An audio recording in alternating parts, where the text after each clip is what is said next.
Bueno, nuevamente los saludo. Muchísimas gracias pues por acompañarnos, por abrir estos espacios de diálogo tan necesarios en estos momentos para compartir experiencias, como lo decía ahora, y por todos los aprendizajes que se van a generar en esta mesa. Nuevamente me presento, mi nombre es Carlos Alberto Castaño Aguirre, mi compañero en este proyecto, Iván Darío García Ordóñez, que hoy no nos puede acompañar porque está en otras ocupaciones, pero que es parte pues vital de este ejercicio y también pues seguramente está muy pendiente de lo que podamos compartir acá. El tema que hoy les presento y les comparto es el espacio virtual como escenario para la gestación de ciudadanías emergentes y nuevos movimientos sociales. Este es un proyecto que, como les mencionaba al principio, se construye en el marco de una maestría que estamos terminando Iván y yo en estudios culturales.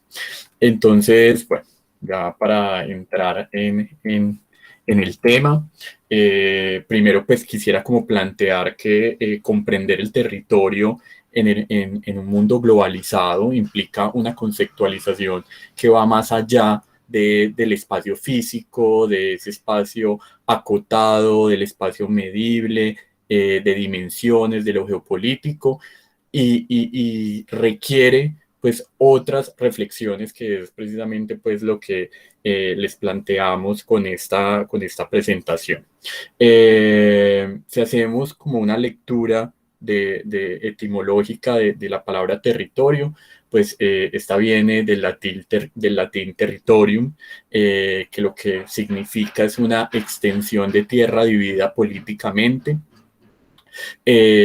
No obstante, si uno mira pues las realidades de este siglo, pues necesitamos complejizar esas miradas y por supuesto ver el espacio como un espacio multiescalar y relacional, ¿cierto? Ahí es donde traemos una cita que nos parece pues muy interesante del profesor Alberto Bello, y dice que el espacio territorializado es un espacio en el que se proyecta la acción de los sujetos, la plataforma donde se desenvuelve la energía y la información social. En el territorio se despliegan todas las relaciones marcadas por el poder. Entonces, ahí, pues partiendo de esa cita del profesor, entonces hablamos que el territorio es una construcción sociopolítica que involucra varios aspectos, entre ellos pues una serie de imaginarios colectivos, unas interacciones y unos comportamientos que constituyen ese territorio, pero también tenemos que hablar de unas dominaciones y de unas resistencias que se están constituyendo y que hacen parte de esos territorios. A partir del estudio también de precisamente esas dominaciones y esas resistencias, pues se puede establecer unas representaciones y unas significaciones de la sociedad actual, ¿cierto? Y darle un poco pues también de sentido a esas diferentes realidades, a esas nuevas formas de habitar, a esas diferentes maneras de ser y también pues como a esos comportamientos que se dan en una sociedad contemporánea, ¿cierto? También pues, quisiera ahí como mencionar un poco las palabras del profesor Miguel Ángel Ruiz, que plantea una relación que se está dando entre el crecimiento de las comunidades virtuales en el ciberespacio con la pérdida de lo que se conoce como los terceros lugares. Esos terceros lugares pues hacen referencia a esos espacios que no son ni los familiares ni los espacios de trabajo, pero que son vitales para la socialización y para la vida pública, que es un poco más informal, ¿cierto? Entonces ahí podemos encontrar plazas, parques, centros de entretenimiento, etcétera, espacios que cada vez, de acuerdo pues a lo planteado por el profesor, se están volviendo más escasos, y que eso es lo que está llevando a la búsqueda de estos escenarios virtuales que se están sobreponiendo incluso muchas veces están sustituyendo pues como estos espacios tradicionales en cuanto a esa necesidad de interacción y de vida comunitaria. Aquí pues también una cita pues que me parece ahí importante mencionar y que, bueno, esta digamos ya ahí se las había mencionado para que la tengamos ahí pues como referencia, que es también pues lo que nos planteaba el profesor Bello, como para ir como más rápido. Entonces, ahí, a partir pues, de lo que hablaba sobre el tema del ciberespacio, entonces, digamos que empezamos a resaltar que en la acción del habitar, pues estamos marcando y generando una serie de sentires por nuestros espacios vitales, ya sean virtuales o físicos. Esos espacios pues, que recorremos a diario en nuestra cotidianidad, los cuales hemos tenido pues como experiencias significativas, ya sean positivas o negativas, que empiezan a ser parte de eso que nosotros pues en diálogo con otros autores hemos denominado pues como ese territorio intangible, ¿cierto? Pues que hace parte también de esa categoría de territorio, pero que no se refiere solo a lo físico, sino también, como lo mencionamos ahí, a esas significaciones y a esas representaciones que se dan del espacio. Entonces los territorios virtuales son ese nuevo entorno de interacción donde el ser puede expresar opiniones, donde puede compartir información, donde puede incluso pues construir relaciones laborales, ahora que lo estamos viviendo tanto pues con el teletrabajo, entonces son relaciones laborales y de sustento, también el tema de las relaciones afectivas que ya empiezan a darse también a través de estos territorios virtuales. Y también podríamos hablar, y algo muy particular de los territorios virtuales, es que en él se pueden crear otros mundos, otros escenarios, otras personalidades, ¿cierto? Pues cada uno puede proyectar también sus ideales en esos territorios y entonces de cierta forma también reflejan esas perspectivas y esas fantasías pues que cada sujeto tiene y que lo puede pues representar allí. Entonces ahí podríamos hablar, o con Iván hablábamos del territorio virtual como también ese espacio que armoniza un poco como lo real y lo que podría decir, o esas diferentes realidades y esos imaginarios o digamos, sucesos que ya vienen más desde el utópico, desde las ensoñaciones y como les decía, pues por supuesto desde los imaginarios, ¿sí? Entonces entra ahí pues como a tensionar también las realidades. Aquí, pues lo que mencionamos es que las relaciones humanas hoy encuentran nuevas posibilidades donde generarse, transformarse, constituirse, ¿cierto? Tanto en redes sociales como en otros espacios múltiples, pues, que encontramos que requieren, pues, de conexiones a Internet o, pues, ahora también el uso de los dispositivos móviles, ¿cierto? Entonces esto va a conllevar a, como le decíamos, nuevas formas de informarnos, nuevas formas de producir, nuevas formas de divertirnos, de comprar, etcétera, ¿cierto? Que ya son parte de nuestra cotidianidad y que también están generando pues recuerdos y el actuar de la memoria en ellos. Entonces por eso también estos territorios y lo que decía al principio, hay que complejizarlos y ver estos componentes que también hacen parte de nuestra cotidianidad. Por otro lado, ¿cierto? Ya como a ese contexto de los territorios virtuales, entonces empezamos a encontrar el tema de las ciudadanías emergentes y los movimientos sociales, que es, digamos, una de las inquietudes que nos empezaba pues a generar y que enfocamos pues como esta presentación.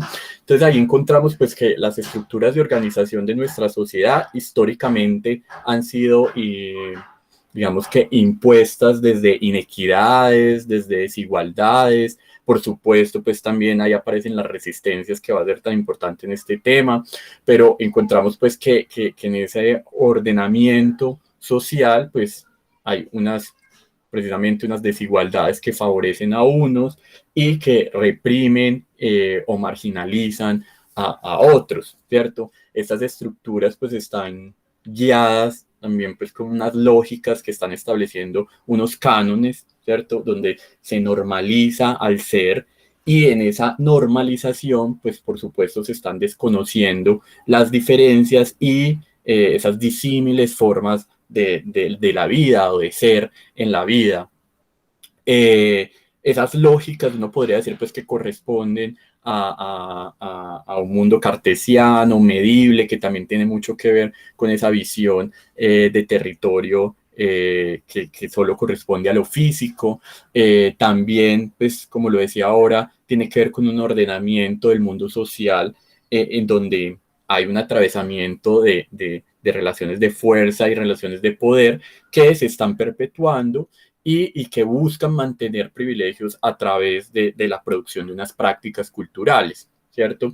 Y pues, como lo decía ahora, también aparecen lo que precisamente mencionaré ahora, estas ciudadanías emergentes y movimientos sociales que buscan pues como interrumpir un poco esas lógicas. Entonces, en ese sentido, y ahora que estaba hablando pues de prácticas sociales, vemos también la cultura como imbuida de relaciones de poder que nos están constituyendo y que también pues nos están sobredeterminando, pero pues que no es una categoría estática, ¿cierto? Sino que también puede cambiar con el tiempo y que esos cambios pues podrían darse por una vocación política y por una intervención, ¿cierto? Que insisto, pues va a ser como la preocupación del proyecto. Ahí es donde encontramos entonces las ciudadanías emergentes, en ese empezar pues a acercarnos a que comprendíamos como ciudadanías emergentes, entonces veíamos como esas ciudadanías como una posibilidad de lucha, una posibilidad de resistencia y precisamente pues de cambio de esas estructuras de poder y dominación que están osificadas en nuestra sociedad, enraizadas, ¿cierto? En nuestras prácticas cotidianas y nuestras prácticas culturales, como lo mencionaba ahora. Entonces podríamos decir que ahí, ¿sí? Como un poquito encontrando lo que mencionaba los territorios virtuales y las ciudadanías emergentes, pues como esa posibilidad de lucha.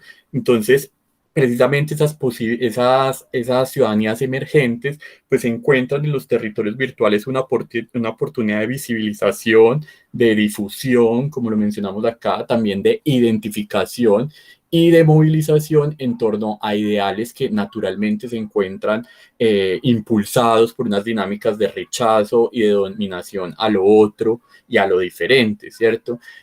Internet pues se ha convertido en un medio esencial que ha determinado nuevas estrategias de comunicación y de organización en todos los ámbitos de las actividades para estos nuevos movimientos. Aquí también pues como una cita muy rápida, ¿sí? Dice los medios digitales ayudaron a convertir la disidencia individualizada, localizada y específica de la comunidad en movimientos estructurados con una conciencia colectiva sobre las quejas compartidas y las oportunidades de acción. ¿Sí? Esto pues un poco refuerza esa tesis acerca de la potencia y el potencial que encarnan los medios digitales en un contexto emergente que reúne una diversidad de movimientos caracterizados digamos que por sus diferencias frente al poder y por supuesto ante esas desigualdades y además que permite diálogos y encuentros entre esos movimientos, ¿sí? Entonces los movimientos feministas como empiezan a dialogar con los movimientos ambientales, con los movimientos negros, con los movimientos campesinos, etcétera. Y la posibilidad que dan pues estos medios digitales. Ahí entonces un poquito también como, 5 minutos, Carlos. listo, perfecto. Entonces hay como un encuentro también, porque también hay que mencionar la otra cara pues de la moneda. Entonces hacíamos como un paralelo, ¿cierto? El uso de escenarios virtuales que ha permitido pues como o ha gestado movimientos sociales que desde otra manera de ver la proximidad, ¿cierto? Que no es solo física, pues ha posibilitado esas construcciones, como digo ahí, identitarias y el fortalecimiento de unos colectivos, pero también pues vemos que estos territorios virtuales también han sido el lugar que tiene nicho el poder del sistema de consumo, como lo mencionó ahí, el anonimato que también escondido pues permite ataques mucho más fuertes y difusión también de ideas en contra de las propuestas de estos movimientos, la desinformación masificada, entre otros, ¿cierto? Un poquito ahí como en diálogo con lo que plantea Rosana Regillo, que es que la tecnología es la marca de la época de la juventud, que la utiliza tanto para firmar sus pactos con una sociedad de consumo como para marcar sus diferencias y críticas a esa sociedad, ¿cierto? Entonces, también como pues están como las dos caras de esa moneda. Entonces, bueno, algunas conclusiones, pues también pensando un poco en el tiempo que ya se me va a terminar. Entonces, ahí podemos encontrar, pues, y muy en relación a lo que acabo de mencionar, como por lo menos dos caras de esa moneda de los territorios virtuales.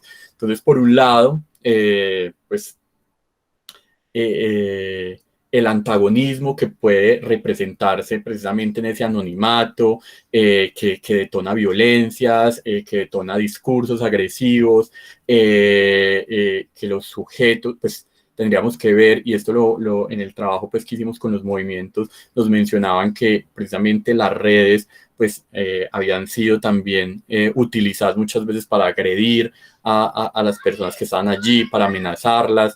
Entonces, bueno, también se vuelve un escenario de violencia en cuanto a que la única violencia, por supuesto, no es la violencia física, sino que también hay violencias pues, culturales, estructurales, ¿cierto? Que se están expresando a través del lenguaje verbal y lenguaje escrito y que pues se están, digamos, apropiando también de estos medios masivos pues para ser mucho más, primero, veloces en su difusión, llegar a muchas más personas y por supuesto, pues como lo decía una de las personas de los colectivos con los que trabajamos, pues también mucho más agresivos y brutales. Por otro lado, pues también las redes sociales visibilizan, ¿cierto? Entonces eso, digamos puede tener también hay un lado complejo en cuanto a que pues muchas de las personas que están en estos movimientos, al estar reportando lo que están haciendo, dónde se encuentran, dónde van a hacer actividades, también pone, pues, digamos, ahí la mira en otras personas que tengan intereses opuestos y que puedan en muchas ocasiones, pues, atentar contra esas personas que están allí. 2 minutos, Carlos. Listo.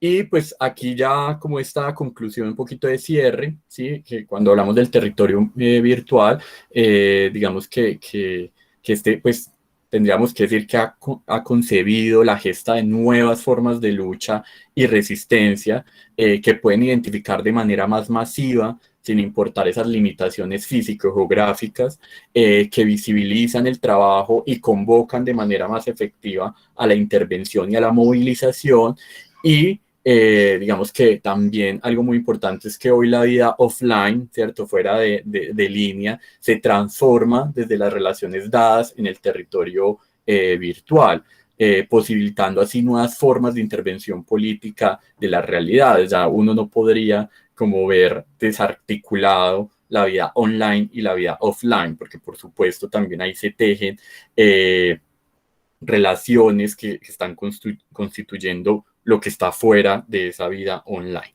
Entonces también como para compartirles ahí muy rápido que ya se me acabó el tiempo, la intención de este trabajo pues por supuesto era hacer esas reflexiones sobre el territorio virtual y cómo ha permitido la gesta de estos movimientos sociales, pero también nos interesaba la intervención.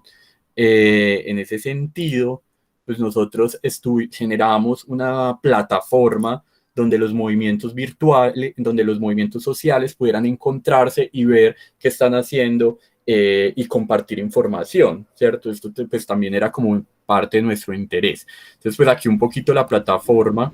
Tiempo, Ya se me acabó Carlos. el tiempo.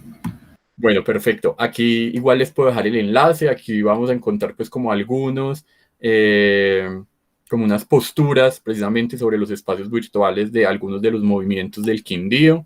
Y pues también vamos a encontrar una parte pues como de las reflexiones que nosotros hacíamos y la construcción colectiva, que es también un espacio en Facebook donde los movimientos, aquí estoy en él, donde los movimientos sociales pues del Quindío han empezado a compartir, ¿cierto? Ha sido como un escenario de encuentro y han empezado pues a compartir las actividades que hacen, los contenidos que generan. Aquí podemos ver, por ejemplo, que uno de los movimientos Yucasa pues es muy activa en esta plataforma, entonces está compartiendo constantemente sus actividades. Y bueno, y así pues como que a partir de esta investigación hemos generado este espacio para fortalecer y para poner en diálogo los movimientos sociales en el Quindío. Listo, con eso termino. Qué pena ahí ese minutico que me les tomé de más. Muchas gracias por esa reflexión y bueno, pues esperando que el trabajo tome una fuerza muy grande y que sea pues también con tu compañero, como dices, un buen trabajo que le aporte mucho a esa realidad social. Listo, pues muchas gracias a todos y realmente les mando un saludo acá desde Cuerámaro, Guanajuato, en México. En esta ocasión, compartir estas resistencias que se están viviendo en estos lapsos. Quisiera compartir lo que se va adelantado en un proyecto doctoral ahí del CINDE y la Universidad de Manizales, en el cual su tema general es expectativas de vida en contextos críticos en México y Colombia, específicamente en el estado de Guanajuato y en el departamento de Nariño. Sin embargo, desde un enfoque vitalista, se ha visto en varios estudios que en cuanto a la situación, obviamente ahí en la escuela, muchos de los enfoques que se les brinda en la escuela a los alumnos o que los alumnos exponen en las escuelas es que ven sus expectativas de vida en un ámbito profesional, de seguir preparándose en una universidad, o en un ámbito laboral, de conseguir algo, obviamente algún puesto o algún salario que ellos apetecen. Entonces uno empieza a colocarse en las instituciones sociales y se da cuenta que estas son desde objetivos institucionales, llámese familia, religión, Estado o industria, y lo están posicionando dentro de las expectativas de los jóvenes. Entonces, por eso el enfoque vitalista, determinando de que hay, desde el propio pilar de vida del joven, en este caso donde es el estudio, se está llevando a cabo otro tipo de intereses, de aficiones, de aspiraciones o de intenciones de vida, y no precisamente plagados de esa sustancia organizacional o institucional que está llevando sus aspiraciones a la consecución de esos objetivos. Entonces, de ahí nace este proyecto de investigación. En sí, los estados que se refieren a Nariño serían Samaniego e Ipiales, y acá en México serían, del estado de Guanajuato, serían Silao y Cuerámaro. Por cuestiones de tiempo en la exposición, solo mandé el vitalismo, las expectativas de vida de jóvenes aquí en México, para no, digamos, ahondar tanto en el estado colombiano, pero sí quiero hacer este marco de referencia. Uno comienza, si han escuchado el vitalismo, uno pensaría primeramente que puede ser una cuestión biológica, porque de ahí fue su génesis, aquí, allá por Montpellier, por el siglo XVIII, mediados. Entonces viene Stahl, viene varios pensadores, no solo de Montpellier, sino de Cambridge, estableciendo que dentro del organismo hay una situación, un impulso, como lo llamaría posteriormente Bergson, en el cual los órganos están completamente latentes y están en un unísono para lograr la perspectiva del cuerpo humano. Sí es su génesis, sin embargo, otros autores también más adelante, y partiendo ya desde Bergson, desde Canguilhem, desde Spinoza, empiezan a abarcar no solo lo natural, sino también llevándolo al sujeto social. Todo este vitalismo empieza ya más con el sujeto social, aparece Deleuze, aparece Nietzsche, bueno, no aparece, más bien se da a conocer, y otros autores en el cual marcan ciertos factores que ya no solo el vitalismo es una cuestión biológica de las ciencias naturales, sino dentro del sujeto social. En este sentido, ya hablando más específicamente de este marco conceptual, aparece el nomadismo de Deleuze, en cual él marca que un vitalismo dentro de más bien un vitalismo se refleja con un nomadismo cuando el sujeto es, a pesar de ese sistema molar que lo retiene, sigue avanzando, sigue aprendiendo, sigue causando o encauzando medios de liberación, en el cual cuando se siente arraigado, pues trata al ser humano en sí de seguir adelante. También aparece Nietzsche, Spinoza, uno con voluntad de poder y otro con autonomía moral, donde obviamente este sistema rígido valorativo que nos marcan las instituciones o las organizaciones ha hecho un corsé, así lo llamaba Deleuze al hablar de Nietzsche, como un corsé valorativo que no dejaba muchas veces salir al ser humano. Entonces aparece esta autonomía moral y voluntad de poder, donde precisamente se aplica eso de quitarse esos valores que se nos han impuesto y ir por unos vitales, ¿no? Uno por el propio sentido de vida. Aparece también Bergson con un instinto virtual, que básicamente habla de que cuando se toma decisiones, cuando se enfrenta uno a algún problema o conflicto, hay que hasta idear fantasmagóricamente, así lo llama él, idear o con metáforas tal vez, o con analogías, idear posibles soluciones a esos conflictos que se nos presenten. Y también aparece en otro punto que es referente al vitalismo, pues las cuestiones que abarcan no solo de Ortega y Gasset, que también está con su racio-vitalismo, que esto engloba estos 4 factores que se tratan de ver en el estudio. Entonces, el nomadismo, la autonomía moral, voluntad de poder, el instinto virtual, tratan, o más bien es lo que arroja el estado del arte para identificar las expectativas de vida del estudiante. Entonces, ya hablando cuestiones metodológicas, obviamente se llega la pandemia y es una oportunidad que nos brinda para abrir otro tipo de etnografía, ¿no? Etnografía digital y de historias de vida.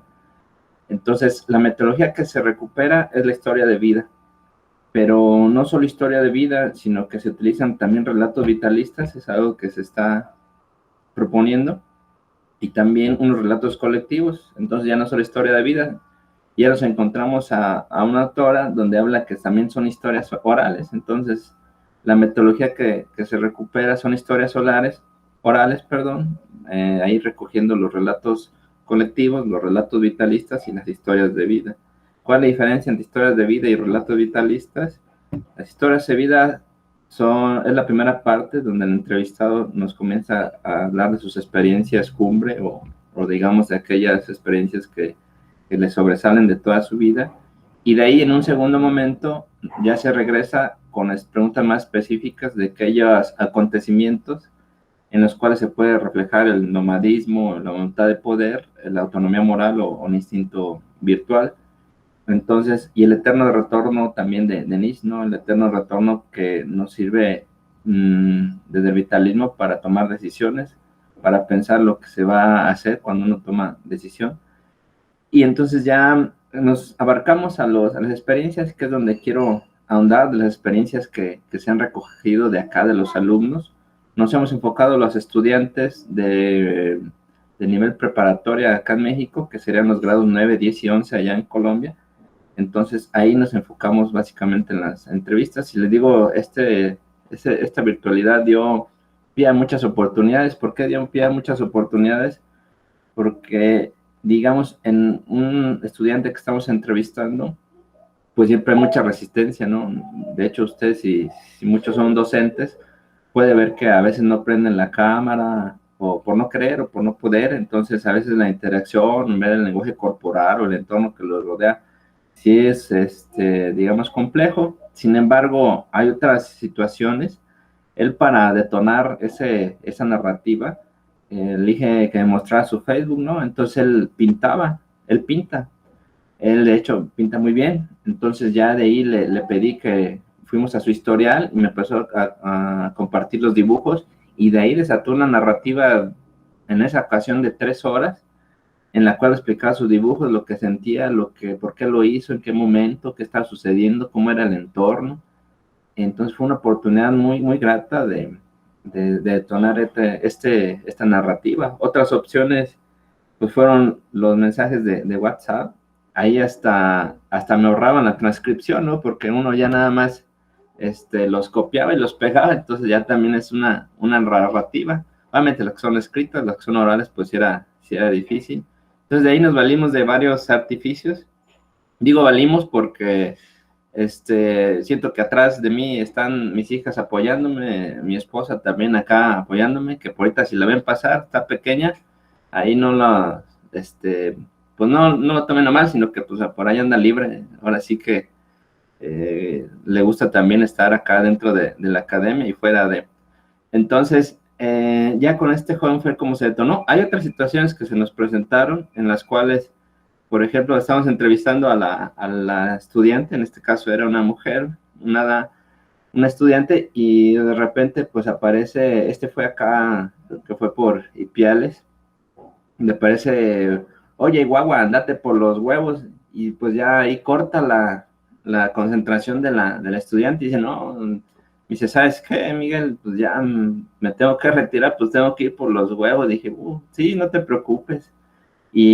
Pero siguió, o sea, se buscan las formas diferentes. Ella fue por audios de WhatsApp, y le digo, sí, son formas diferentes en recuperar estas entrevistas, pero fue una oportunidad que se presentó, y una oportunidad, ¿por qué? Porque también nos dio la pauta hasta para que yo conjuntara a todos estos estudiantes de Ipiales, Samaniego, Cuerámaro y Silao.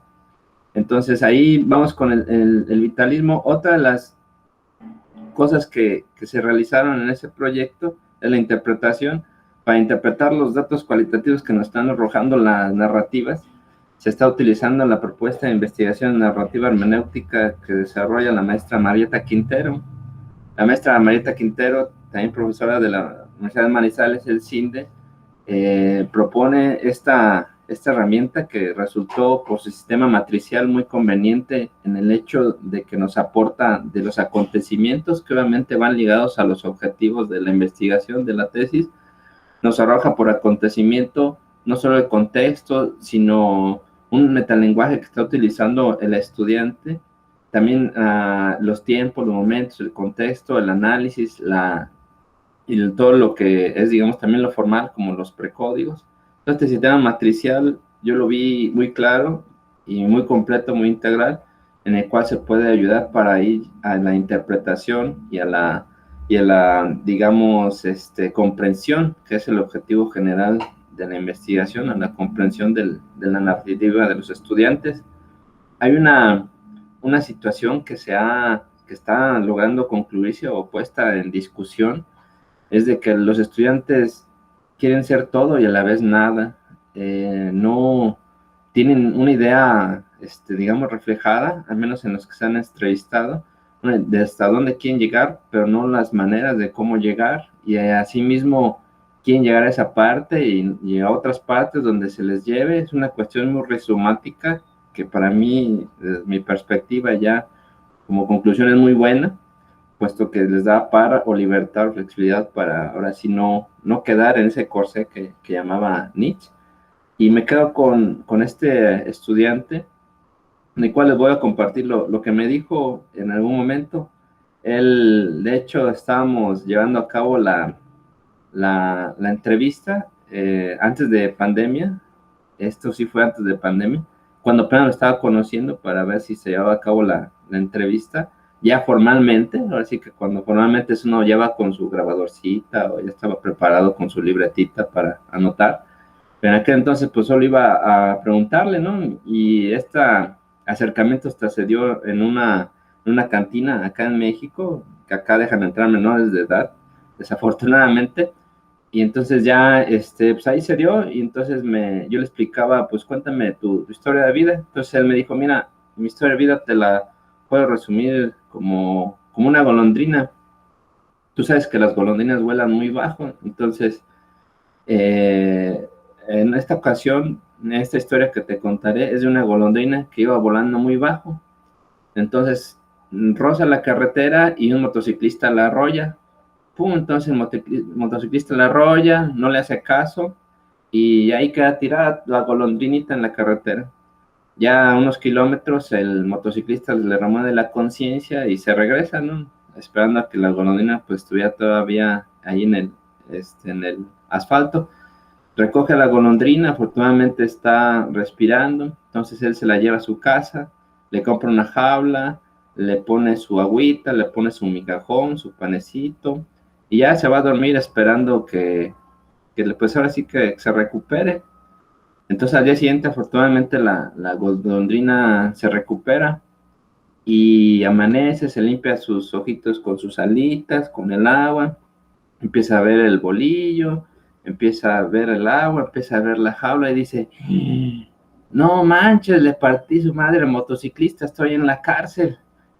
Y me comentaba, Miguel, yo así veo mi vida, y fíjate que yo me gusta volar bajo por la vida, y cuando tratan de rescatarme, yo siento que más bien me aprisionan.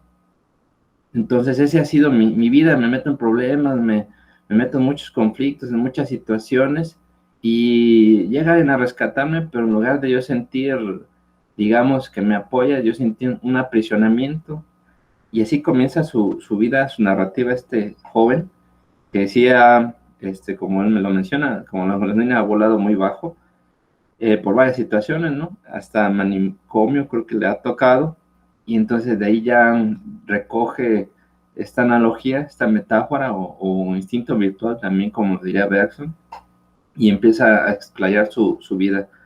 Entonces, entre estas situaciones se han visto esta resistencia que tiene el estudiante, su forma de vida, de la juventud. Estamos ahorita aflorando todavía apenas las conclusiones que van a ser una forma crónica, en donde uno va describiendo este tipo dantesco que va llegando a la ciudad, comenzando con los contextos críticos. Va a aparecer un guía, por eso tal vez sea algo dantesco. Miguel, 5 minutos. Gracias, muchas gracias. Todavía hay tiempo, ya casi acabo. Y entonces, este guía va a ser como el estudio que se hizo en el vuelo de la gaviota, donde ellos hicieron también como una entrevista a una sola persona, pero esta sola persona era como una polifonía de voces y de observaciones y de análisis etnográficos. Entonces este narrador llega con el guía y el guía le empieza a llevar con los estudiantes que les narran su vida y también empiezan a narrar el estado de donde la ciudad nos está desarrollando. Entonces, esa es a donde va el estudio. Sí, quise exponerlo de una forma más narrativa, puesto que pues, esa es la metodología que estamos utilizando, historias orales. Y ahora sí que en presentación, pues nunca me ha gustado tanto la presentación, porque ahora sí que la intención del estudio que se está realizando es precisamente la historia. Y hasta ahí es donde vamos. Les agradezco mucho. Las personas que están en Manizales, por ahí si se pueden ir a echar un ron de Caldas a mi salud, se los agradecería mucho. Y saludos acá desde México. Yo acá me echaré un teclita en favor de todos. Muchísimas gracias. A ti, Miguel Ángel, muchísimas gracias y tranquilo que aquí en Bogotá también lo conseguimos. No hay problema. Y bueno, que sea a tu salud, a de tu colega también. Muy interesante el estudio comparado y bueno, y el rescate de la palabra, ¿no? Que es tan importante en este tiempo, pues de las tecnologías, y miren cómo se cruzan, digamos, los trabajos, ¿no? En el hecho de existir en la virtualidad, en en esa vida en off, en esa vida en on, de la que nos hablaba Carlos, y cómo también resistir, o resistir más bien desde la palabra. Bueno, me acabo de enterar que Diego Alejandro no va a participar con su ponencia. No sé, alguna dificultad, se presentó, nos envió un correo diciéndonos que lastimosamente no puede presentarse. Entonces, bueno, habíamos pensado en hacer el conversatorio cada 2 o 3, pero pues por todas las dificultades que se han presentado, pues algunos no han podido, otros, bueno, como en el caso de Diego, no se va a poder presentar. Entonces, si les parece, vamos a escuchar a Lucas, que es, digamos, nuestro tercer ponente en la lista, porque no veo pues a los otros 2 ponentes. Aparte de Diego, bueno, nos quedamos esperando a Ricardo o al grupo de Claudia, que era un grupo grande, pero ninguno, no nos apareció ninguno, entonces no sé qué pasaría. Entonces, si les parece, la propuesta es que escuchemos a Lucas con su ponencia y una vez terminada la ponencia de Lucas, pues hacemos el cierre entre todos, un conversatorio grande a partir de las 3 ponencias, de las 3 visiones, digamos, que nos han presentado los ponentes, desde este estudio comparado, por ejemplo, que hace Miguel Ángel con su colega acá en Colombia, de ese rescate de la palabra, de lo que Carlos pues nos está presentando también desde lo que es el mundo virtual y el escenario educativo que nos va a presentar Lucas. Entonces, si les parece, escuchamos a Lucas y luego damos pues una ronda de palabras, un conversatorio pues ya entre todos para ir cerrando el día de hoy, pues esperando que mañana ya pues no tengamos tantas dificultades. Creo que este es el mismo link para mañana, entonces ya lo tenemos todos para que podamos ingresar. Entonces, Lucas, te invitamos a que nos presentes tu ponencia. No sé si vas a compartir pantalla o solamente nos vas a comentar. Sí, voy a compartir pantalla, dame un momento. Vale, nos indicas para tomar el tiempo y luego entonces hacemos una conversación general. Vale. Entonces, tú me indicas. Sí, mi computador responde. Bueno, pero mientras él va respondiendo, vuelvo a reiterar el saludo. Buenas tardes a todos, todas y todes. Me place mucho haber escuchado tan significativos avances y propuestas de investigación. Creo que ya estamos viendo la pantalla. ¿Me confirman, por favor? Sí, señor. Listo, entonces, bueno. Entonces, esta ponencia es titulada, hace parte de un proyecto de investigación mucho más largo. Digamos que hace parte de lo que vendría siendo mi tesis de pregrado, o sea, para la licenciatura, pero pues ha tenido varias fases y una es esta. Esta ponencia se titula Puestas en escena docente, habitar y rehabilitar el aula desde el género. Nace, digamos, de un trasegar amplio de ya 2 años de trabajar en la línea del género, en el semillero en el que me encuentro, el semillero Narraciones y Buen Vivir de la Universidad Distrital, y digamos que ha permitido ampliar el horizonte y ver de otra manera cómo se existe en el aula y cómo el género, entendido como subjetividad, da cuenta de una multiplicidad de acciones y de estares en el mundo, de ser en el mundo, pues, que vale la pena conversar al respecto. Y digamos que, ¿por qué la educación o enmarcarse en este terreno? Digamos que la educación se ha vuelto el terreno de libertades, ha sido siempre el terreno de libertades, reivindicaciones y tensiones, en el sentido que pues desde la formación docente y de pues la instalación de la necesidad de formación en la educación ha habido una tensión entre ser liberadora, entre ser revolucionaria, entre ser juvenil, por así decirlo, ¿no? Adjetivos que se adjudican al espíritu de las personas que se encasillan en la juventud, más allá de la posición etaria, entiéndase juventud como un asunto que se lleva, que impulsa y que hace que se abran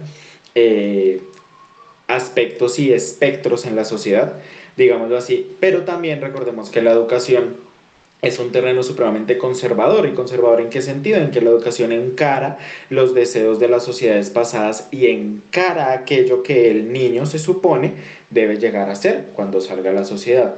Ese tema de que la educación es el puente entre la esfera de lo privado, de la intimidad familiar, a la esfera pública, ¿no? A la esfera de la sociedad y enfrentarse a los otros. Pero bueno, con eso en mente y evidenciando que la inclusión, la diversidad, el enfoque de género diferencial, entre otros muchos conceptos, se han venido incluyendo desde las épocas 90, 2000, desde pues, el entorno público, véanse políticas públicas, leyes, decretos, etcétera, etcétera, hasta en la cotidianidad, surge la necesidad de preguntarse, bueno, hemos visto que el enfoque que se ha dado ha sido a ser muy abierto con los estudiantes, a intentar romper con ciertos paradigmas. Sin embargo, sería bastante interesante pararse en el lugar de la formación docente y pues preguntarse, entre muchas cosas, cómo los procesos de formación docente, centrados en la puesta en escena en el aula, entiéndase puesta en escena, más adelante vamos a trabajar digamos como la imbricación con el concepto de performatividad, performance, evidencian las tensiones intersubjetivas de los estudiantes, de los docentes estudiantes en torno a la perspectiva de género. ¿Esto qué quiere decir? Como cuando se está formando a un docente, como cuando uno se está formando como docente, ¿sí? Centrado en esa performatividad, en esa instalación en el aula, se manejan, se evidencian y se conversan, se dialogan sobre todo y se construyen esas tensiones intersubjetivas entre el docente que está formando y el docente que se está formando, ¿no? Pues digamos que es una relación interesante a propósito de que un dato curioso, uno aprende en la vida o la mayor manera de aprender, pues la manera más eficaz de aprender es enseñando, ¿sí? Metacognitivamente hablando, los estudios han indicado que se aprende más de manera iconográfica, se aprende más de manera auditiva, también depende del estilo de aprendizaje de la persona, pero las personas tienden a aprender más mientras enseñan, ¿verdad? Entonces, con esto en mente, se pregunta, pues bueno, ¿cómo se hacen estos escenarios donde se está formando a formadores, ¿no?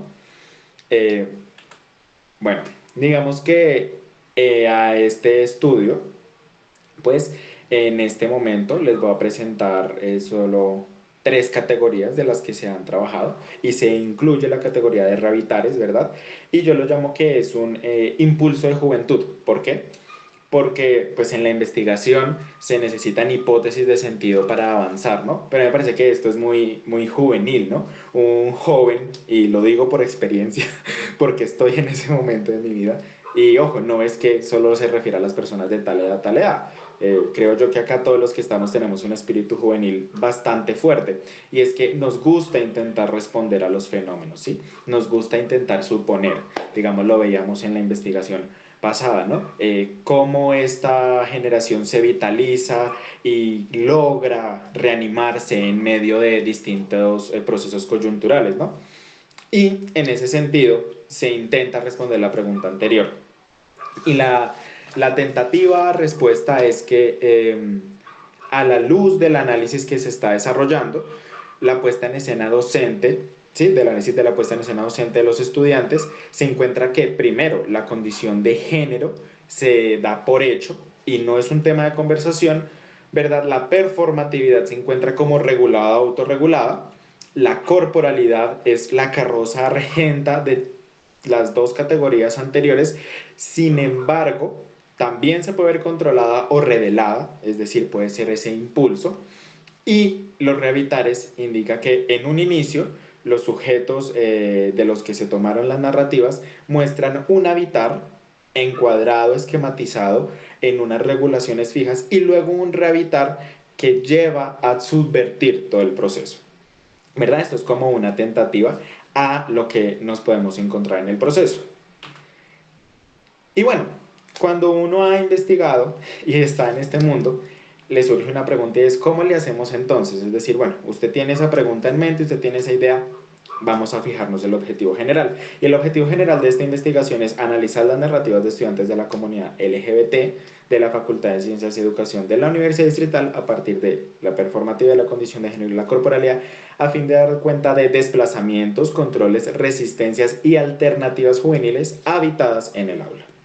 ¿Verdad? Y estamos viendo una fotografía de la Facultad de Ciencias y Educación de la Macarena A, digamos que genera nostalgia.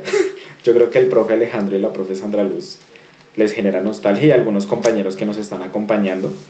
Pero pues ahí se las enseño para los que pues no son de Colombia o no han venido acá. Y bueno, hay que ser mucho más específico, entonces hay que fijar tareas más centradas, es decir, los objetivos específicos, ¿no? Entonces, el primero de ellos y del que voy a conversarles a ustedes el día de hoy es sobre la identificación de actos y concepciones sobre la subjetividad del género mediante la categorización y conceptualización de las narrativas recopiladas. El segundo vendría siendo reconocer sentidos intersubjetivos de las categorías mencionadas a partir de la triangulación de datos y la idea es evidenciar cómo se gestó esa puesta en escena docente. Y el tercero sería determinar desplazamientos, controles, resistencias y alternativas juveniles desde la interpretación a fin de dilucidar los posibles habitares y hereditarios del sujeto docente. Se centró, digamos que la ponencia en el primer objetivo, entendiendo que es un ejercicio que requiere una rigurosidad interpretativa y también digamos que una aplicación teórica bastante cuidadosa y pues por temas de tiempo y de espacio pues no se quería hacer tan condensado el asunto, sino poder trabajar bien cada objetivo. Entonces la ponencia trata y versa sobre el primer objetivo específico, que es hablar sobre esos actos y concepciones. Digamos que ya digamos para mí personalmente, ¿sí? Desde mi posición se me hace bastante interesante e importante hablar del por qué y el para qué hablar del asunto, ¿no?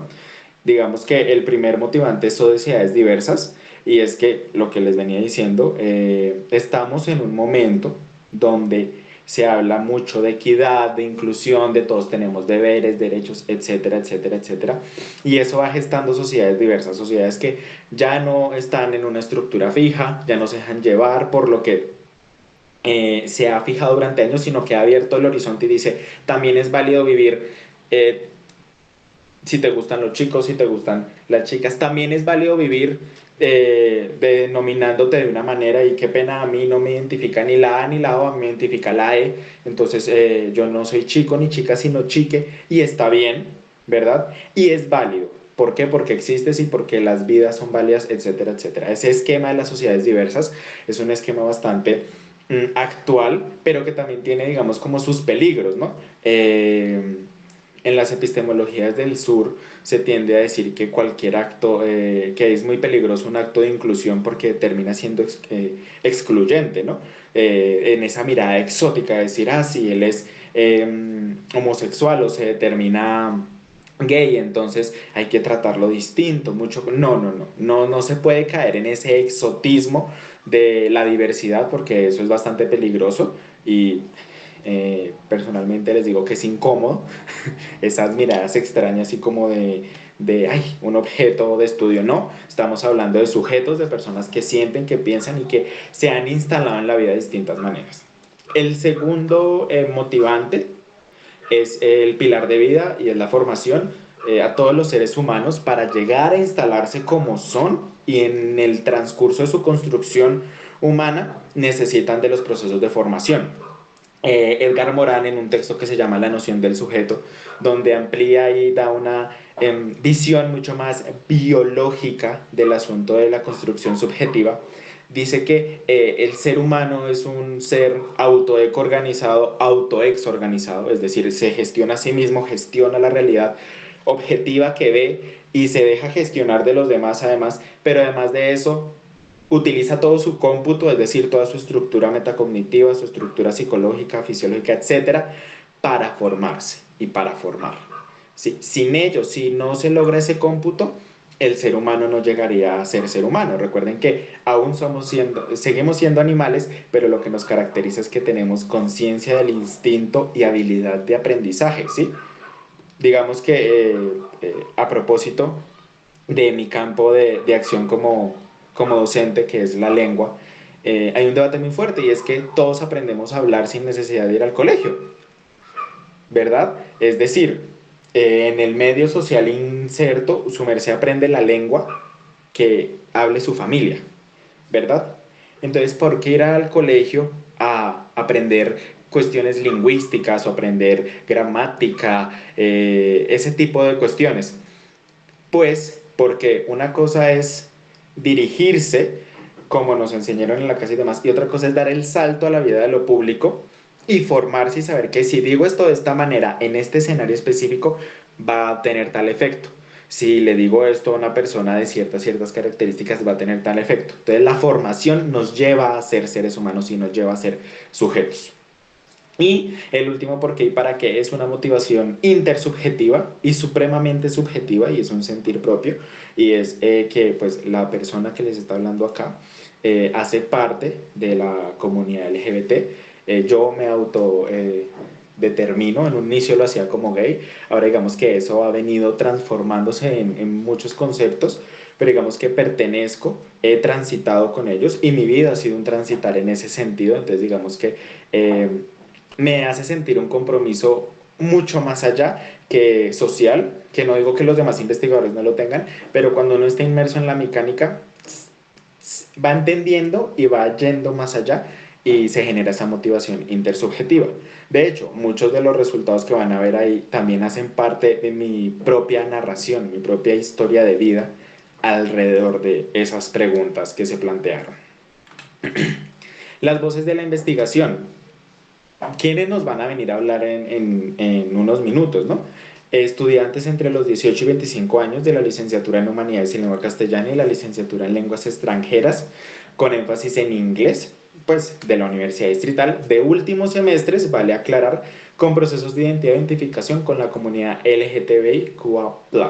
Es porque se agrega queer, asexual y otras, digamos, maneras de encarar el mundo, porque ya verán que en las narrativas se encuentran personas pues no binarias, es decir, rápidamente, que no están dentro del binarismo hombre-mujer, masculino y femenino, sino que trascienden esa barrera y aunque tengan orientaciones sexuales heterosexuales, no entran dentro de lo que se conocería como una mujer, por ejemplo. Ya vamos a hablar al respecto y ya las mismas voces van a hacerse sonar, que es lo más importante en esta investigación a propósito de lo que se ha planteado. Algunos apuntes teórico-metodológicos. La cámara de la investigación, es decir, el enfoque epistemológico. Cuando uno va a investigar algo tiene que ser como una cámara y enfocarse muy bien cómo lo va a hacer. Es intersubjetivo e interpretativo, porque entiendas el subjetivismo como una verdad supraindividual, es decir, colectiva, que no es una tendencia universal, ¿verdad? Pero que es válida y respetada en el campo. Este es un apunte que realiza Hessen en un texto que se llama La teoría del conocimiento. Cada 5 minutos. Ah, ok, vale. Muchas gracias, profe. Otro apunte importante es que esto es de los profesores para los profesores, desde la mirada del saber pedagógico de Araceli de Tesanos. Alrededor de las arenas circundantes de la performatividad, todo el sustento de género, la mayoría del sustento de género se realiza a través de los apuntes teóricos de Judith Butler, de pues los dos, o sea, entre los textos que ya tiene Género en disputa, es el más reconocido, y Cuerpos que importan. Y sobre los sujetos y las subjetividades, es una mirada del sur. El autor que se utiliza de cabecera es Hugo Semmelmann, quien pues define el sujeto de manera muy sucinta como alguien que es dueño de su historicidad, es decir, de su historia, de toda su narrativa, de su actuar, del presente, de las coyunturas que lo acontecen y de su futuro, es decir, de su visión de utopía, de esos proyectos que se ha planteado en esos espacios de alternativa.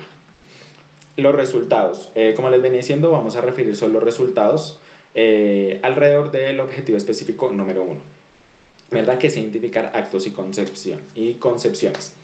En cuanto a la condición de género, de las tendencias a la realidad, voy a leer muy rápidamente los fragmentos de narrativa de nuestros entrevistados y entrevistadas y entrevistade.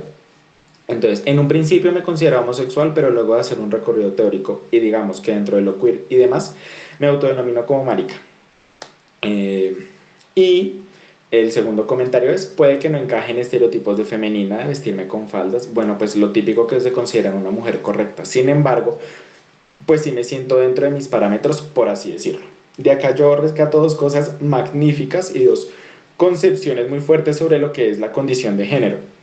Y la primera es que cuando uno escucha a alguien decir me autodenomino como marica, viene el imaginario colectivo de que marica es una persona afeminada, temerosa, es un término despectivo, alguien cobarde, poco valiente, etcétera, etcétera, etcétera. Sin embargo, cuando uno conoce a este entrevistado, a E. Alvarado, él es una persona supremamente fuerte, masculina, le gusta el punk, el rock, dista mucho de lo que el imaginario colectivo entiende por marica. Entonces, de las tendencias a la realidad, ¿por qué? Porque se toma un concepto, se es en el mundo de una manera, la gente se piensa sobre uno de una manera, pero cuando uno se acerca a la realidad objetiva como es de la persona, es algo totalmente distinto. Y el segundo fragmento da cuenta de ello, ¿sí? Puede que no encaje en los estereotipos de femenina, comenta a Rojas, es una chica. Pero en mis parámetros, como yo lo entiendo, 2 minutos, Lucas. vale, vale. En mis parámetros, como yo lo entiendo, sí soy femenina. Eso es un apunte bastante interesante. Sobre la segunda categoría es habitando las aulas. Me estoy quedando algo corto de tiempo, pero bueno. Digamos que se hace un apunte a propósito de la juventud y cómo los movimientos de los 60 hasta la actualidad han gestado ese sentir de la juventud. Y acá me gustaría centrarme más en la narrativa de una chica trans que nos comenta como esos dos descoloques que tuvo, uno muy positivo de rehabitar y uno como muy de tensión a propósito de sus prácticas. Entonces, ella comenta que en primer semestre empieza a avanzar en la malla curricular con un grupo que estuvo muy dispuesto a aprender, muy dispuesto a acoger. Había muchas personas que no tenían mucho conocimiento de esto. Yo también tuve un rol como de esto, empezar a visibilizar a los miembros de la comunidad. Es decir, ella tuvo un crecimiento de autoconocimiento y de instalarse ella misma con sus compañeros de carrera. Luego llega al escenario de prácticas y pasa esto. Llegar a donde los profesores y que pregunten, ¿es hombre o mujer? ¿Por qué se ve tan alta? ¿Por qué mide 180, bueno, 1,86 m, perdón? Entonces como que las reacciones en el colegio fueron como muy los niños asombrados y toda la vaina. Es decir, ella llega a una esfera distinta y se vuelve a enfrentar a ese mundo de tendencias, a ese mundo de imaginarios y tiene que volver a reinstalarse en su existencia, ¿verdad? Y ya a propósito de las conclusiones, los cuerpos siempre existen. Judith Butler en uno de sus textos que trata sobre el lenguaje y demás dice que somos seres enteramente lingüísticos porque el lenguaje nos da existencia en el mundo. Y aquí las tres narrativas dan cuenta que el cuerpo siempre existe y siempre es la carroza argenta, como les decía, de esas ideas, de esa manera de ser. Entiéndase que la performatividad se instala entonces como un escenario neutral que todos hacemos uso y que nos instalamos de una manera direccionada, intencionada, pero también con una esencia interna, un empuje subjetivo que es difícil de definir de manera general, por así decirlo.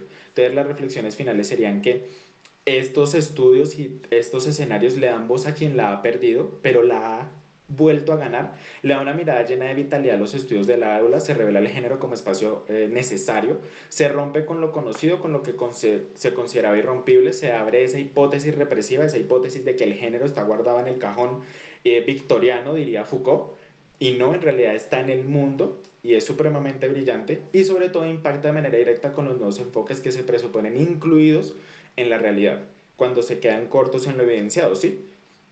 Y acá, digamos que la reflexión ya última y la conclusión del estudio es que si habita desde la diversidad es una de las máximas actuales. Sin embargo, habitar desde la diversidad en cualquier sentido, como se ha evidenciado a lo largo de este primer acercamiento, requiere una apertura comprensiva, de una intención directa de entender cómo se vive desde los distintos frentes de ser. Aunque, si es necesario, se considera la resistencia en nuestros casos, se refiere a una actitud políticamente fuerte, rebelde, joven. En pocas palabras, nuestras posturas tienden a ser beligerantes, porque me aceptas como soy o me aceptas, nunca vamos a cambiar. Es uno de los fragmentos de una de las narraciones y me parece muy interesante y muy impactante cerrar con algo así. Y básicamente ese sería el aporte. Muchas gracias por la atención y pues ya le doy la palabra a los comentaristas y coordinadores de mesa. Lucas, muchas gracias por tu presentación. Bueno, pues des en cuenta otra forma de reexistir, ¿no? Pensaba yo un poco en la presentación de Lucas de que nosotros cuando se genera la propuesta de la mesa de eso que se llama la reexistencia, bueno, no se imaginaba uno todo lo que iba a pasar el año pasado y cómo la, la vida social, la vida académica y todo nuestro mundo iba a cambiar para nosotros, ¿sí? Entonces ya ahora sí que nos toca reexistir, ¿sí? Ya creo que hemos ido aprendiendo en el camino. Entonces, si les parece, no sé, vamos a abrir una ronda de palabras para que comentemos un poco los trabajos de los colegas, para que los invitados también y los asistentes pues puedan contarnos un poco sus apreciaciones a partir de las tres ponencias que vimos, tender unas líneas muy claras pues desde lo que entendemos por esa reexistencia y miren las grandes miradas que nos dieron, ¿no? Una desde el género y en la escuela específicamente, que es un campo pues de desarrollo, como bien lo decía Lucas, en su campo de formación y que nosotros como formadores pues también pues tenemos esa cercanía. Esa narrativa que nos propone Miguel Ángel en México, y bueno, que nos contará un poquito más adelante, si hay preguntas, si hay comentarios puntuales para cada ponente, pues se las dirigimos a cada uno. Si no, pues vamos comentando en general. Entonces, no sé, Sandrita, si tienes algún comentario, profe Alexis, o los participantes, entonces vamos a pedir que nos levanten la manito y pues les vamos dando el turnito de palabra, ¿vale? Para que sea más organizado. Entonces, profe Sandra, te escuchamos. Gracias. Siempre es muy importante reconocer que cada uno de los ponentes en sí mismo es alguien que está reexistiendo. Y creo que hay que hacerle la apuesta un poquito desde la perspectiva que nos ha planteado Semmelman en su momento, Boaventura, Touraine, cuando nos invita a reinventar. Recuerden ustedes ese texto tan bello que se tiene, que es reinventar la democracia, en el Angelus Novus, que escribe Boaventura de Sousa. Entonces, ¿cómo nos jugamos en un nuevo espacio que, si bien lo conocíamos, por supuesto, sabíamos de su existencia, es muy fácil hablar de lo que existe sin vivirlo, pero cuando uno lo convive, lo empieza a enfrentar, se encuentra por eso con ese bello acercamiento que hace Carlos Alberto y el compañero Iván sobre la noción de territorio. Y me encanta que estén los arquitectos, porque si hay alguien que ha entendido, y también tendríamos que decir que también lo han utilizado. Profe Sandra, el micrófono.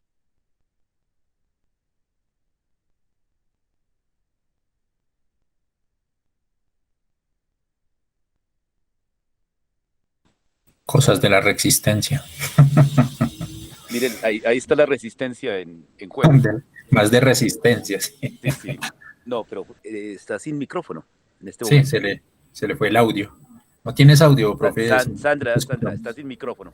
Ya, ¿ahora sí? Ahora sí. ¿Existes? Bueno, reexisto, reaparezco. Me parece importante que esa reflexión que hace Alberto y señalaba del papel de la arquitectura, porque si algo aprendimos espero que hayamos aprendido mucho, es que los nuevos compradores de vivienda se piensen en el espacio en el que van a estar y con quiénes van a estar en ese espacio. Si vamos a seguir haciendo apuestas a una globalización y hegemonía del espacio y una homogenización del espacio de 2x2, o si le vamos a hacer una apuesta a un espacio más amplio, muchísimo más plural, y por eso esa noción de territorio que es muy reconocida obviamente en autores como los que nos señalaba Carlos Alberto, también habría que mirar lo que nos planteaban los geógrafos físicos como Gould, como el papá y el hijo Gould, ¿cierto? Sobre la necesidad de lo que diría también Dollfuss como un espacio público, una noción que confronta al espacio privado, y cómo pues ya dejamos de ser privados. O sea, yo puedo aquí ver que Lucas está ya con unas paredes bellas de ladrillo. A mí me gusta el ladrillo, obviamente como antropóloga me encanta el ladrillo. Veo que allá atrás hay, detrás de Carlitos hay como unos diplomas, como unas certificaciones y como un techo café muy bello, donde Miguel Ángel veo algo muy pequeñito arriba que no logro distinguir en esa pared. Claro que Gabriela no nos deja ver, ni Cristian, pero también veo, por ejemplo, sí, el ángel, San Rafael, si mal no estoy, si estoy viendo bien, ¿sí es San Rafael? No sabe Miguel Ángel. Bueno, yo diría que es San Rafael. Aquí, por ejemplo, a Alejito le veo algo también de el colorido de libros que tiene atrás, y por supuesto, el descrestante profesor Alexis, desde Santa Elena, cerca a Medellín. Profesora, déjeme salir al jardincito un poquito. Sí, no, pues. Trabajé todo el tiempo allá en la biblioteca. En la biblioteca, sí, eso está muy bien. Y yo me encuentro en una puerta que mantengo por lo general abierta, pero hoy por el espacio en el que estoy enfrentada lo tengo cerrado, pero es un espacio muy privado. Aquí les cuento, es un espacio muy privado. Es el más privado que puede haber en una casa. Entonces ya se imaginan qué queda detrás de esa puerta. Es el más privado que puede haber en una casa. Entonces fíjense cómo nosotros visualmente, si conocemos y reconocemos los espacios, podemos acercarnos. Y quiero hacer ese apunte. Esas narrativas de las que nos habla Miguel Ángel, ¿no? Y sobre todo el ejercicio, ya no solo etnográfico, Miguel Ángel quisiera hacerle ese apunte, sino etnológico. La etnología basa su ciencia en la comparación de las culturas. Y ese ejercicio de intentar buscar o los acercamientos o las diferencias o las tensiones lo hacen muy enriquecedor por una cosa que desconocemos en el entorno de lo público y la reexistencia, ¿no? A veces creemos que somos los únicos que estamos pasando por esa situación. Y precisamente esto de la pandemia nos permite reconocer que hay muchos que pasan allí y que surgen esas nuevas subjetividades. Y como nos lo señala Lucas,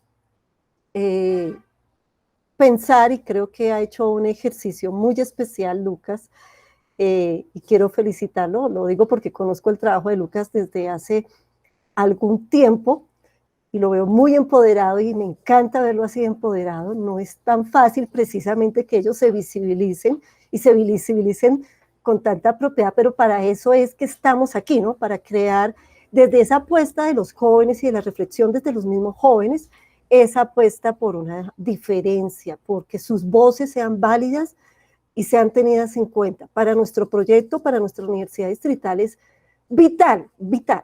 Solamente quiero decir y hacerle publicidad aquí al paro nacional solamente por una sola cosa. El paro nacional en Bogotá se mueve, sí, con muchas cosas, pero entre ellas por la gran movilización de unión del estudiantado. Eso los hace diferentes, pone voces diferentes.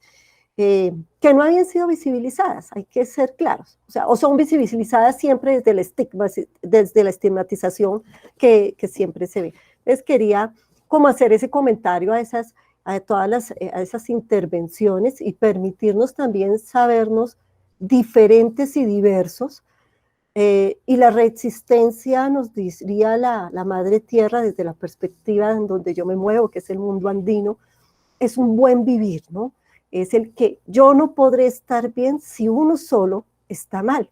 Entonces, ¿cómo yo pienso y cómo podemos entre todos abrir distintos espacios para que todos participen, para que todos estén allí, para que las voces de todos sean escuchadas en distintas latitudes? La ventaja es que esta vez queda grabado. En las otras bienales no iba a quedar así de grabado. De eso estamos seguros los que hemos participado en las otras bienales, no queda así, pero que vea qué tan hermoso que ha quedado grabado y que se convierte de pronto, no sé, de pronto en 100 años alguien esté recogiendo estas narraciones y se convierten en un espacio distinto. Gracias, profesora Alejandra. No sé, profe Sandra, muchas gracias por las reflexiones. Bueno, ahora vámonos para los jardines de la sabiduría, ¿eh? Ay, Dios mío. En las Bueno, altas montañas. las altas montañas de El Antioquia. profesor vive cerca del aeropuerto de Medellín, para quienes no conocen el país. Estoy lejitos en este momento, Está un poquito alejado de la estoy un capital. poquito alejado Entonces, del mundanal ruido. Y bueno, total. pero no, pero Eso parece gracias Santa Fe de Alejandro. Antioquia. Bueno, miren, varias cosas. Bueno, miren, creo que oyendo a Carlos Alberto y toda la reflexión sobre el territorio, todo el tiempo estuve pensando en un texto que me parece fundamental cuando uno habla de territorio, que es precisamente esa lección, ese capítulo de las lecciones del Colegio de París que hace Michel Foucault, en donde precisamente nos hace pensar sobre el problema del territorio. Y es que yo creo que nunca habíamos pensado tanto en el territorio como desde marzo del año pasado. ¿Por qué razón? Porque cuando a uno le cierran el territorio, cuando el territorio se llena de fronteras, cuando el territorio comienza a tener todos estos tabiques, cuando uno dice, no, es que usted no puede salir, es que no puede salir, punto. O es que hoy no puede salir. Es cuando uno empieza a ser consciente de que el territorio existe, de que hay uno, y que es algo que se ejerce políticamente, ¿no? Es decir, ese concepto que trabaja allí Michel Foucault tan fuerte en el sentido de biopolítica, es decir, es un ejercicio sobre el control del territorio y sobre el control de los cuerpos. Me parece que ese texto, esas lecciones de Michel Foucault son fundamentales porque precisamente, y creo que están más activas o más, digamos, más vigentes que nunca, ¿no? Yo tenía una pregunta para Carlos Alberto y en el siguiente sentido, ¿no? Es decir, hablando usted de esas resistencias en relación con el territorio y el territorio virtual especialmente, me preguntaba yo siempre vuelvo sobre el tema y bueno, ¿y de qué calidad son esas resistencias en el sentido, por ejemplo, hay resistencias estéticas, es decir, ¿cómo han percibido ustedes eso en las entrevistas? Es decir, digamos, las resistencias son únicamente en el ámbito de lo político, de lo social, digamos, la lucha contra el poder hegemónico, o digamos, hay también posibilidades de construcción, es decir, ¿cómo perciben ustedes esas luchas? Voy a hacer las dos preguntas, una para Carlos Alberto y otra para Miguel de una vez, para no intervenir dos veces, ¿cierto? Y la primera era esa, Carlos, en ese sentido de preguntarle, bueno, ¿cómo han percibido ustedes, digamos, las producciones estéticas, es decir, ese territorio en el ámbito de lo virtual, territorios virtuales que usted planteó? Hay construcciones, hay luchas contra lo hegemónico en ese sentido de lo estético, ¿sí? Bueno, ahí la dejo. Y bueno, Miguel Ángel, en primero que todo, yo quiero darle las gracias por esa historia de la golondrina, me pareció una cosa absolutamente hermosa. Eh, yo venía escuchándolo y venía ahí como quien dice, como muy, vamos a decirlo, reservado en la escucha, pero cuando usted metió la golondrina y metió el cuento de la golondrina, esa charla subió de nivel. Eso prueba que definitivamente los relatos, ¿cierto? Las historias, esa vivencia de la historia, ¿cierto? Le da siempre, digamos, a la voz humana y a lo que podemos contar y decir sobre la experiencia del mundo, una fuerza altamente poética y más que ese relato tuvo mucha poesía. Yo quiero hacerle una pregunta, Miguel Ángel, de todas maneras. Es que a mí no me quedó muy claro, es decir, todos los relatos, obviamente, la pregunta es, ¿todos los relatos son relatos vitalistas o hay relatos más vitalistas que otros? ¿O a partir de qué categorías uno identifica y dice uno, oiga, aquí está el vitalismo? Porque usted quiso hablar de eso, pero por un lado habló de unos autores, eh, eh, una historia, digamos, del vitalismo en Occidente, por supuesto, mencionó a Bergson, ¿cierto? Por supuesto, mencionó a Spinoza, hizo todo un recorrido y sobre todo hizo insistencias en las obras de Deleuze. Pero digamos, más allá de eso, la pregunta mía es, ¿cómo identifica usted, digamos, el vitalismo en X relato? Es decir, ¿cómo se ve eso? ¿Cómo lo percibe uno? ¿Cómo dice, oiga, vea, que hay un elemento vitalista? ¿Cómo se identifica eso? Bueno, esto no es una sustentación de tesis, pero estamos aquí hablando, entonces pues ampliemos el texto. Bueno, hasta ahí, por favor. Muchas gracias. Y a bueno, usted, ahora profe. volvemos sobre Lucas. Oiga, lo de Lucas hay una cosa que ahorita le cuento, Lucas. Ahorita le cuento porque es que, oiga, hay un texto tan bello en poesía, Lucas, que se llama, cuando yo lo leí me quedé así como leyendo y yo decía, no puede ser, esto es verdad que estoy leyendo, esto puede ser un error de ortografía. Se llama Hermana Marica. Y es un poema, Hermana Marica. Pero es un poema del siglo XVII. Pero ahorita le cuento una historia. Y es de Luis de Góngora, el poeta español. ahorita le cuento una cosa a Lucas, porque es que esa palabra tiene unas connotaciones y en el siglo XVII significaba algo totalmente diferente. Bueno, lo dejo ahí, por favor, no me extiendo más. Gracias, Alejandro. Profe, muchas gracias. Bueno, vamos entonces a darle la palabra a Carlos, a Miguel y a Lucas pues, para que respondan pues, las preguntas y bueno, y Que no le he hecho comenten ninguna también un pregunta a poco. Lucas. No, no. Ah, bueno, para que converse un ratico con el profe Alexis y que le haga los pies de página. Entonces, Carlos, te escuchamos. Bueno, Alejandro, muchas gracias y al profesor Humberto por la pregunta y por pues permitir el diálogo sobre ella. Digamos que en este proceso, por supuesto, nos interesaba pues las resistencias que se daban desde un aspecto político, ¿cierto? Como lo mencionaba, y me parece muy interesante pues como el contexto que hacía el profe sobre el tema del territorio y por supuesto como esas fronteras que se empiezan a generar. Nosotros pues en ese aspecto también a partir del trabajo con estos colectivos, identificábamos pues incluso que esas fronteras son muy marcadas en el espacio público, ¿cierto? El espacio que yo creo que históricamente desde pues como desde mi disciplina, desde mi locus disciplinar, se ha establecido pues como que es un lugar donde todos y todas pueden estar y ser, pues como eso se vuelve pues cómo empieza uno a reflexionar que allí pues sí se generan otras fronteras. Y precisamente con uno de los colectivos encontrábamos que en uno de los espacios públicos pues como más reconocidos de acá en Armenia, pues eran muy marcadas las fronteras en cuanto a que los sujetos que estaban allí pues de cierta forma podían circular por ciertas partes, si bien pues era como un espacio público, pues es un espacio público, pues allí también se empiezan a tejer esas fronteras que están determinadas pues como por esas prácticas cotidianas, ¿sí? Entonces, por ejemplo, los vendedores ambulantes pues solo transitan por ciertas partes, un poquito pues como en contexto ese espacio público pues ahí queda la alcaldía, entonces también reflexionamos un poco sobre eso, como la alcaldía incluso está elevada por una escalinata, como eso empezaba a lo que también Foucault referenció como esos espacios panópticos, ¿cierto? Que pueden vigilar, controlar todo lo que pasa en ese espacio público donde encontramos vendedores ambulantes, desplazados, ejercicio de la prostitución, etcétera, y cómo pues esos cuerpos pues también pueden circular pues como hasta cierto punto y hay como un control que no solo es el control, porque tampoco vemos pues como el poder, como ese ejercicio que se hace pues de arriba hacia abajo, sino que también está en esas prácticas cotidianas, ¿cierto? Entonces, cómo los ciudadanos, digamos, externos a ese espacio, pero que también lo están constituyendo, pues empiezan a generar imágenes de allí. Y eso lo quiero conectar con lo que tú dices, que es como esas resistencias estéticas.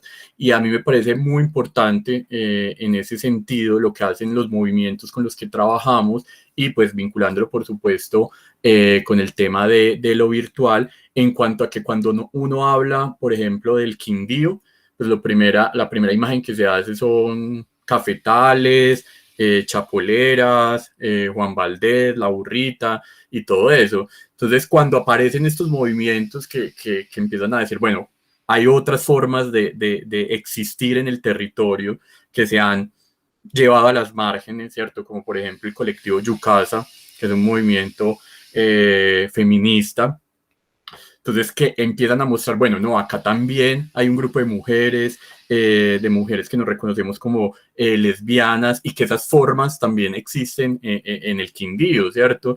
Porque no es solo la familia extensa, el heterosexual, el campesino que está bien vestido, sino que hay otras formas de ruralidad, de existir en el Quindío, que por estos imaginarios, pues por supuesto se está marginalizando mucho más. Entonces yo creo que ahí también hay una reflexión en cuanto a lo que tú dices, en cuanto a lo estético, que se potencia a partir de estos movimientos y que nos están mostrando que hay otras imágenes diferentes a lo que concebimos como o lo que nos representan como eje cafetero muchas veces desde como estos catálogos de turismo y todo esto, pues que nos venden como unas imágenes del lugar, pero que hay otras formas, ¿cierto? Hay otras formas de existencia que cuando empiezan a verse esos, como lo mencionábamos ahora, esos cánones de que así debe comportarse una persona de Armenia, del eje cafetero, pues entonces entra pues ahí como un conflicto y una disputa, ¿sí? Por supuesto, estas otras maneras pues quedan a la margen. Entonces, pues creía que por supuesto es mucho más complejo, no es un tema solo político, o más bien como lo político también atraviesa todos esos otros aspectos. Entonces, bueno, esa sería la respuesta. Muchas gracias, Carlos Alberto, muy amable. Bueno, vamos a escuchar a Miguel Ángel. Muchas gracias. Muchas gracias por las observaciones, por las preguntas, las opiniones. Estos son espacios que uno usa para fortalecer lo que está realizando, y siempre han sido de mucho agrado cuando uno lo presenta, y me dan inmensas sugerencias que uno lo logra fortalecer. Y así que para mejorar el proyecto, solo para ahondar, sí, el estudio lo estoy realizando solo. Sí, me tuve que ir a vivir allá a Nariño, ir allá a vender tinticos, perros calientes y hamburguesas para poder, pues, estar ahí. Y es bonito, ¿no? Ahí también estoy haciendo estudio onográfico, ahí vendiendo los tinticos y los perritos calientes. Tacos no, porque pues solo sé hacer tacos con harto picante, entonces allá pues no los vendería, sí, les picaría mucho. En cuestión de la metodología de relatos vitalistas, en esencia, la historia de vida comenzamos con dos tiempos que pueden ser no con otra temporalidad, sino al mismo tiempo.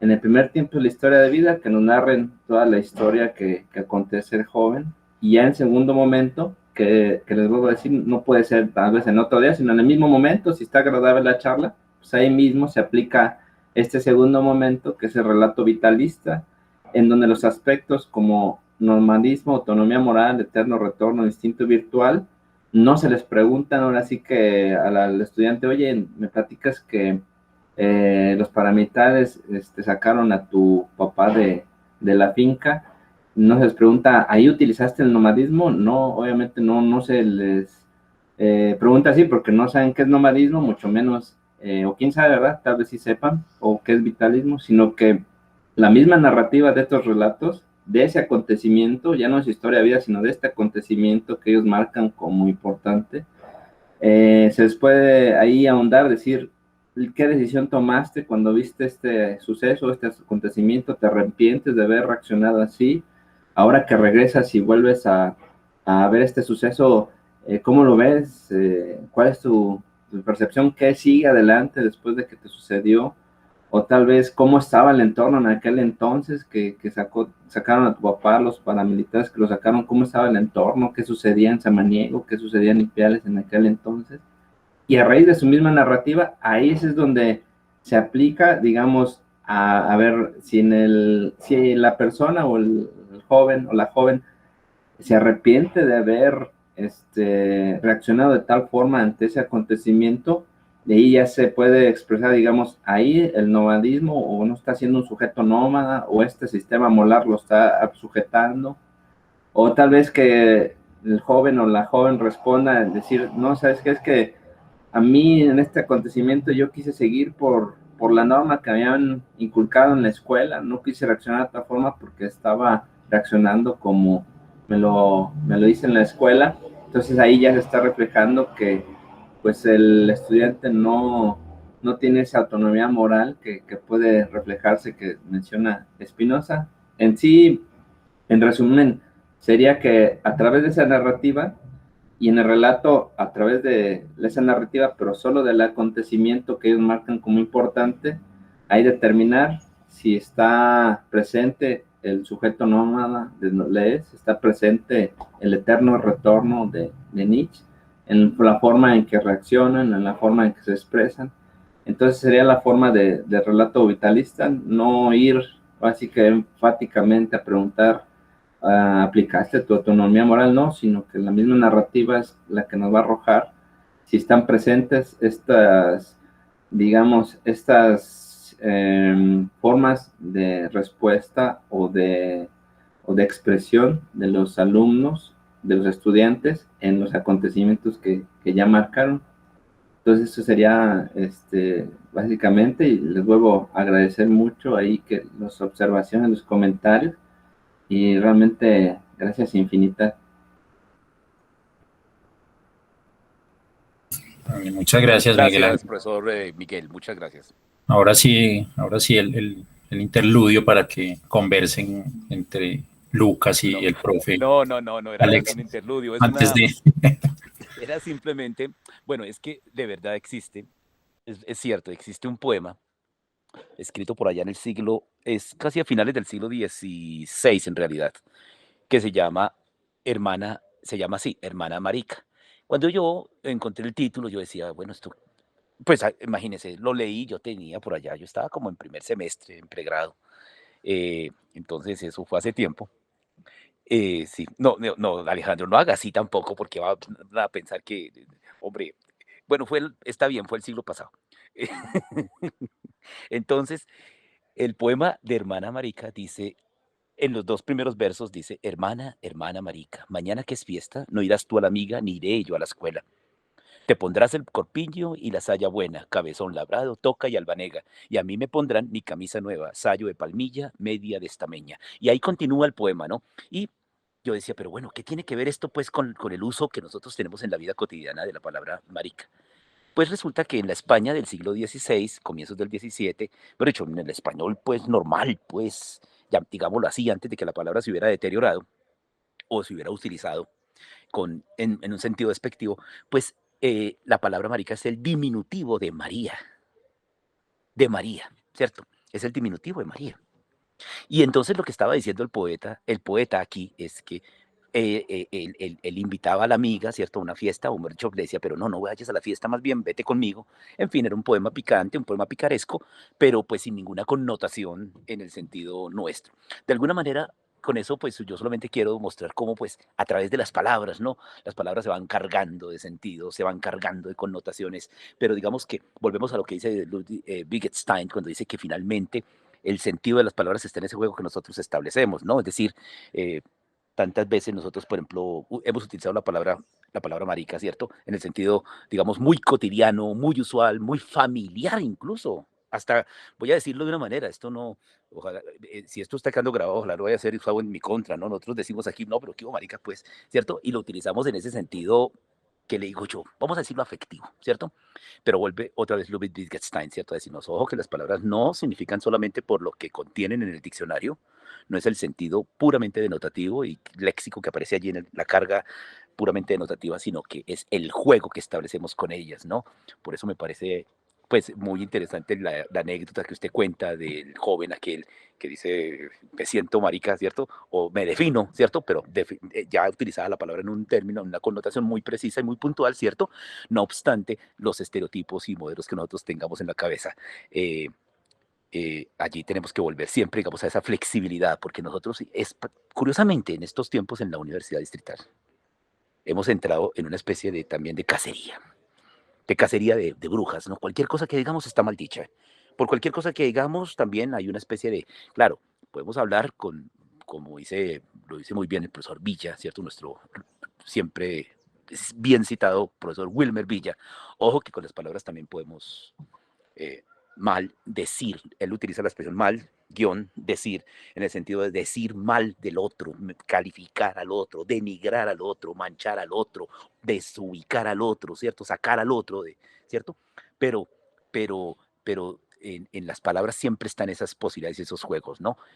Ahora mismo, ¿no? Esta semana hubo un enredo, pues, con un profesor que se puso, bueno, a decir cosas terribles, pero obviamente creo que también existe el problema de la manera como nosotros tenemos que aprender a hablar y a usar las palabras en este juego, que es finalmente el juego del lenguaje. Era eso lo que le quería comentar, Lucas, nada más.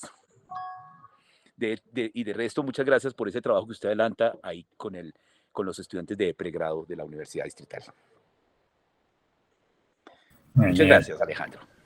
A usted, profe, a usted por los comentarios. No sé si Gabriela nos quisieras hacer algún comentario de pronto de las ponencias que escuchaste, Andrea, Cristian, para ir cerrando ya nuestro espacio.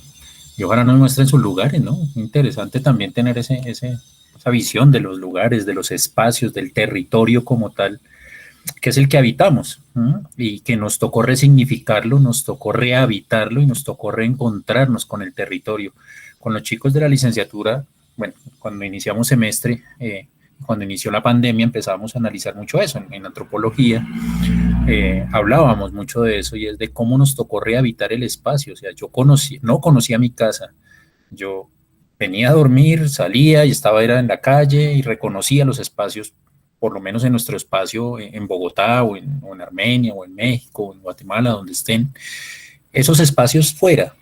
Pero el espacio íntimo no lo conocíamos, entonces nos tocó empezar a reconocer nuestro cuarto, nuestra sala, nuestro 2x2 o 4x4 o hectáreas, metros cuadrados, cúbicos, como sea, y empezar a reconocernos en esos pequeños espacios y empezar a reexistir en esos espacios, ¿sí? En esos mínimos espacios, porque de algún modo hoy por hoy los espacios son anticonceptivos, ¿no? Las nuevas concepciones y los arquitectos nos ayudarán más. Entre más gente metamos en un espacio más reducido, pues digamos que eso tiene todo un trasfondo económico, pero bueno, no es de acá la discusión. Pero sí es el hecho de cómo podemos o cómo la vida nos puso a reexistir en nuestros propios espacios y reconocernos con el otro, en convivencia con la familia, con la pareja, con los hijos, en escenarios que no eran muy comunes para nosotros. Eso nos hace de algún modo entendernos diversos, si se quiere el término, ¿no? Entender el otro en su propio contexto. Y es que yo no conocía a mi familia, ¿sí? Yo convivía con ellos, pero no vivía con ellos. Y bueno, eso tiene también un trasfondo ahí desde un poco el uso de las palabras de lo que estamos hablando. Entonces, no sé si Andrea nos quieres regalar algún aporte, Gabriela, Diana. Entonces las escuchamos. Bueno, primero que todo, buenas tardes y agradecerle mucho a la profe Sandra Luz por la invitación. Bueno, pues maravillada por tantos saberes, maravillada por tantas ideas. Yo soy realmente de las que creo que, pues que la educación es la que se va a encargar de darnos un cambio realmente. Más allá de exigir unos derechos que tenemos que vulnerados, nosotros somos los encargados individualmente de llegar a esos derechos. Y mediante la educación opino que es la mejor manera. Me gusta mucho participar de estos encuentros. No es mi fuerte, pero pues estoy en una formación donde he ido construyendo diferentes saberes y agradezco de verdad pues el espacio y poder compartir con ustedes. Muchas gracias.